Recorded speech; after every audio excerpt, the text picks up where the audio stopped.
মাম্মাম, মাম্মাম তুমি কেমন আছো? কেমন আছো? আমি ভালো আছি। তুমি কেমন আছো?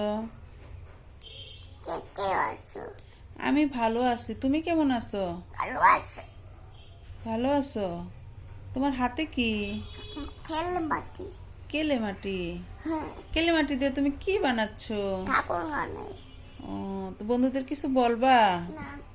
তাহলে বন্ধুদের একটা টাটা দিয়ে দাও, দাদা একটা হামি দিয়ে দাও, বলো শুভ বিদায়। ছুটে দিদাই ভালো থাকুন, খাল দেখো। সুস্থ থাকুন। ছোটটা আমাদের আমাকে ভালোবাসা। তোর কাছে এদিকে তাকায় নাও, ক্যামেরার দিকে তাকাও। সংসারে ধরে সাথেই থাকুন। দেখো আমাদের বিরতি কিছু একটি একটু শেয়ার করে দিবেন। কইরা দিবে শুভ বিদায়, ছোটতে টাটা দাও। দাদা